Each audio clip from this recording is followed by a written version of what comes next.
Saya khawatir dia pada saat sekolah hukumnya itu cuma sampai assalamualaikum pulang deh. 2 hari sebelumnya rilis, mamaku meninggal karena cancer. Sengaja saya minta maaf gitu karena saya manusia yang nggak luput dari kesalahan.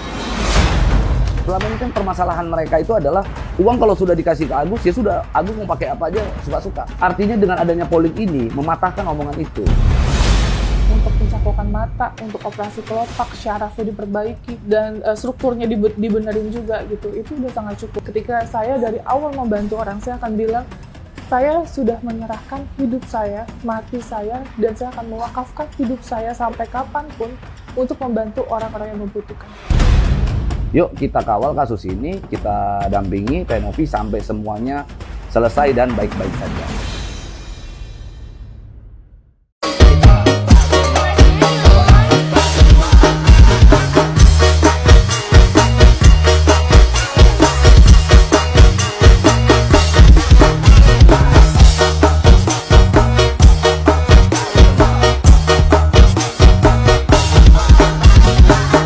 Udahlah, kalau udah minta maaf ya baik-baik aja lah.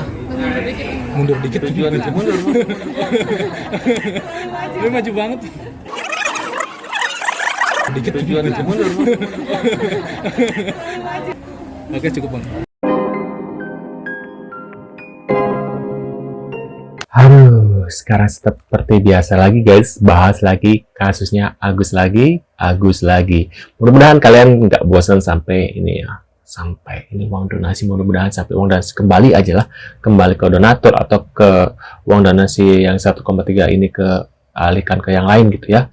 Dan baru kita bahas yang lain gitu guys ya. Kita tinggalkan nih Agus supaya dia ya udah nggak ada yang peduli lagi guys.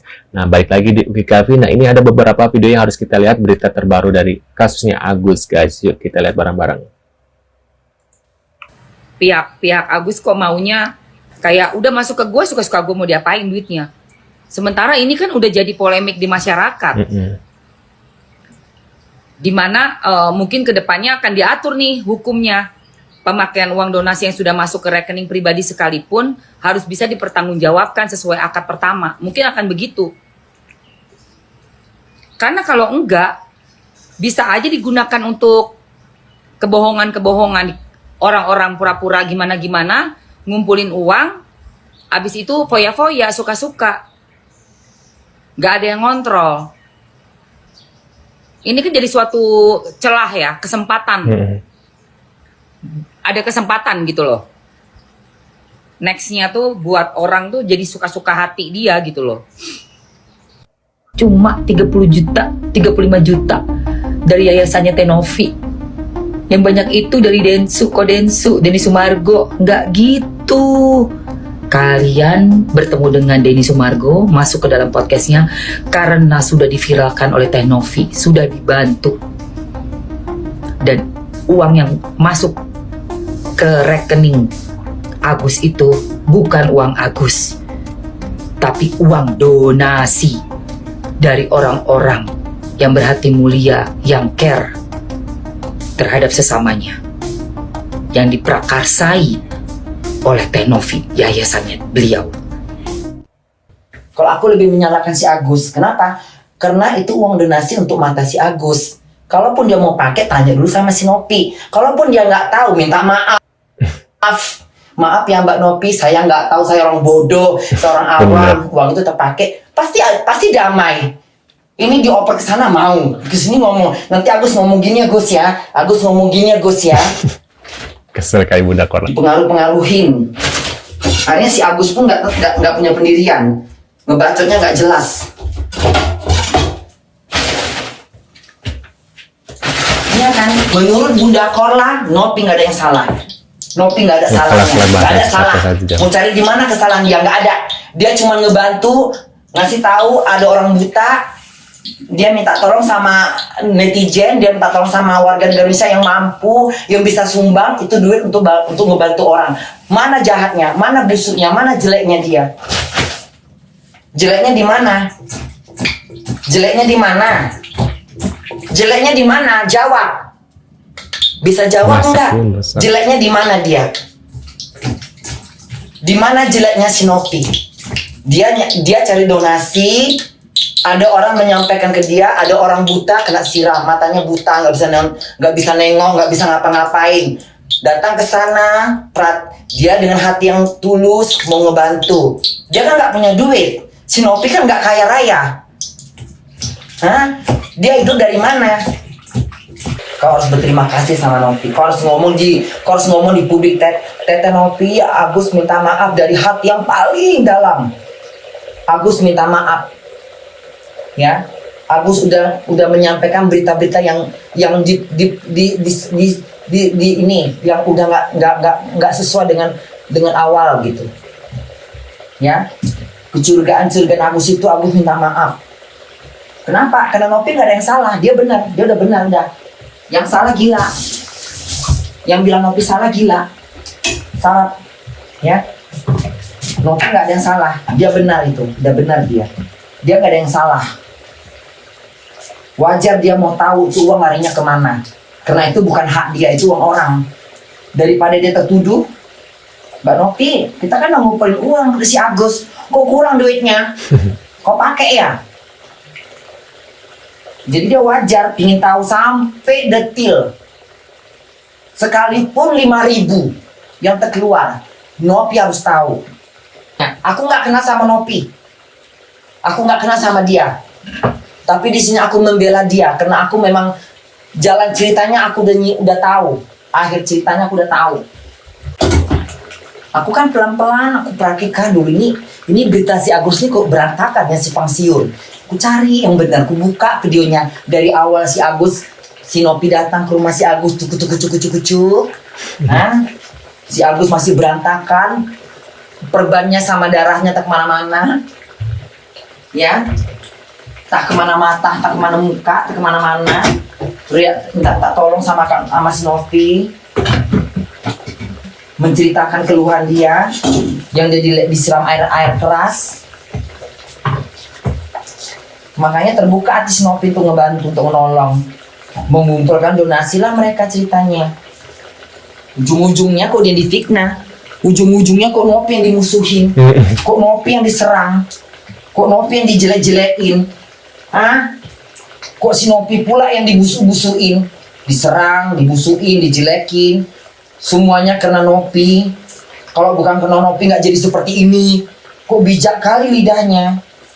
Sepakat bersama teman-teman ketika Sambil minta maaf, RD siap dikawal 50 pengacara untuk membuat laporan balik. Diatur oleh undang-undang dan itu sebagai hak asasi manusia seseorang diperbolehkan ketika dirinya dirugikan. Nah terkait saya juga nggak tahu ya, karena memang waktu kemarin saya sudah tidak lagi sering diwawancarai dan saya hampir 3 minggu, hampir 1 bulan ini saya silent. Saya punya prinsip teman-teman. Prinsip. Siapapun orang yang tersinggung dengan perkataan saya mengedepankan adab, mengedepankan etik, dan saya meminta maaf. Meskipun pihak sebelah mengatakan permintaan maaf adalah tidak menghapuskan pidana, nggak ada masalah. Tapi kalau menurut saya itu baik. Nah, saya pun mendapatkan informasi di beberapa rekan di Komal sudah ada 4 nama, ya, si A, si B, si C, dan termasuk saya. Ya, saya cuma bisa melihat, ya, kalau ketika memang saya dilaporkan jauh-jauh hari pun saya sudah mempersiapkan segala sesuatunya. Tentunya saya akan melaporkan balik beberapa advokat yang sebelah, ya, kalau sekarang udah gak bilang sebelah lah, beberapa advokatnya NP yang sudah menyerang secara pribadi, dan kita akan lakukan hal yang sama. Jadi begitu saya dilaporkan kode etik, saya pun akan melaporkan kode etik. Begitupun dilaporkan, saya pun akan melaporkan. Bahkan mungkin saya umumkan sekarang saya akan dikawal oleh 50 lawyer. 50 lawyer guys.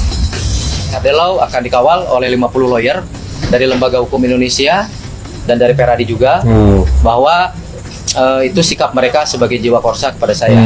Dan mungkin saya juga akan memberikan informasi, ada beberapa hal yang akan nanti saya pertimbangkan untuk membuat laporan baru untuk NP. Seandainya nanti saya yang beritikat baik untuk mengajak tabayun, sedikit saya menyinggung perasaan, saya meminta maaf ya. Kemarin saya juga santer ada pembicaraan bahwa katanya saya menelepon mantan karyawannya, dan di situ saya dituduh akan memberikan imbalan segala macam. Yang pasti yang sudah jelas mereka minta nominal. Jadi mantan karyawannya NP itu meminta nominal dan sudah mempersiapkan 17 bukti-bukti.